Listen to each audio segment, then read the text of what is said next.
you guys, in honor of Halloween, I've done this video today about math AI tools, and so hopefully this won't give too many of my math teachers nightmares, but I am going to show you how some of them work, and maybe how you can use some of them in class and show kids how not to just get the answer, right? So I'm starting out with chat.math-GPT, okay? There's a lot of different ones. This one is pretty basic. You can do a unlimited plan, but it gives you the answers on the limited plan. So it's not like our kids need to buy this to use it, right? So you can, of course, type in a math problem, and it is going to give me the answer. Flat out. Work out the whole problem for me, give me the answer, right? I can also put an image in here, right? So I could drag and drop it, but because we're doing this, I want to show you. I just clicked on it that way, okay? And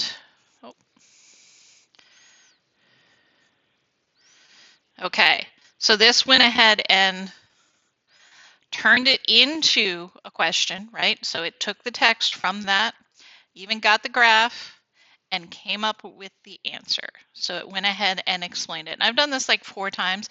Every time it shows me a different way to do it. Interesting, right? Okay, so this is your basic. Works a lot like ChatGPT. I want to note that these are not related projects. They use the same backend, but they're not by the same people, even though they have a very similar name. This is not by the people who do ChatGPT, okay? One of the things about this is that ChatGPT gets math wrong all the time. So this is loaded with specific math information, and it definitely is making it do better because it's getting the answers right. And that's about what you can do with this one. It gives you the answers, okay? Now this one, it's called Sizzle, and the web address is ridiculous, so I'm not even going to try to give you that. I will give you a link. But this one is much better, I think, for showing students if they want to use AI. This will actually give them the steps. So I have my problem. I don't know what to do, right? So I'm just going to paste the problem in.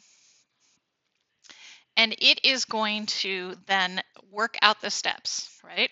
So it tells me my first step is to subtract 18 from both sides of the equation.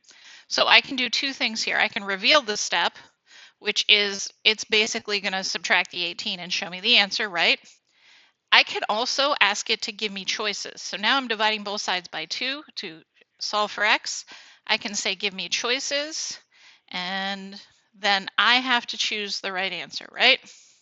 And if I choose the wrong answer, it comes up and says select an answer. And there, I got the correct answer. It tells me, way to go, okay? And it does take me through step by step and forces me to look at it step by step. Of course, you can just click through and click show step and show step. But this does give you more or less of just giving you the answer, right? Okay, I'm going to do the photo math with this one. You can scan with the phone with this app, so this one will work on your phone. I'm going to go ahead and upload my math picture. This one actually has you crop it. I assume that helps them. It doesn't really do anything for us because the white space doesn't bother us. And it does the same thing. It messed up a bit, but when I press this, it's going to give me an explanation on how to do this, right? So I can ask it to give me choices again, or I can say reveal step. So give me choices. It's going to give me, so I'm going to say it looks exponential because I've already done this, so I already know. And it tells me that it is correct, right? The growth is exponential because it's relative. And of course, this is a way that a kid could just totally cheat because they could just do this and copy this, right? But this is also a way that they can do it step by step. Okay, so now the last one I want to show you, okay?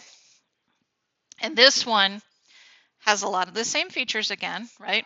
I can still do the putting the problem in, and I can upload the picture like I did with the other ones. So I'm going to put this problem in because I did that. It gives me step by step. What's really cool here is you can click generate a video explanation. Okay. And whatever this is, it's going to make a video script for that. Super cool, super neat. While that's generating, I'm going to go ahead and show I can click here, go to my downloads, downloads, and upload that PhotoMath document, right? So now I'm making it work overtime. So this does take a few seconds, but you can keep asking questions while it's doing it, right? So I don't understand how to do this problem. I'm going to throw this in. This is from an entirely different section, so we'll see how much we confuse it. I'm going to go ahead and do this while I'm waiting for that script to upload, so it's not boring. So I think of all of them, for my non-math brain, it does the best job of explaining to me the analysis, right? It talks about checking the differences. The differences are not constant, so we've ruled out linear growth. For quadratic growth, let's look at the second differences. And then we rule that out, so let's look at the ratios, okay? And this suggests that it's exponential growth. Totally works out to me how we figure out each of those things and how we do that math. Really awesome. Okay, so now here's the video it made. So press play.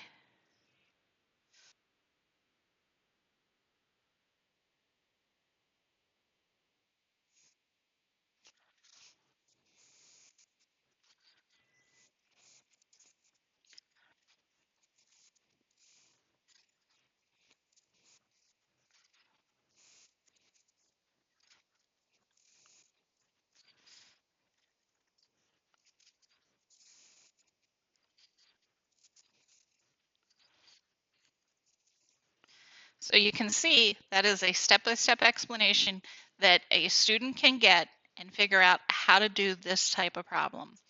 I really think this could be a very useful tool. You just got to figure out how to help them use it without just using it and not taking the time to understand the output. Anyway, I hope you have a great week. I hope you look around, play around with these tools. I'm going to link to all 3 of them in my email. Have a great week. Bye.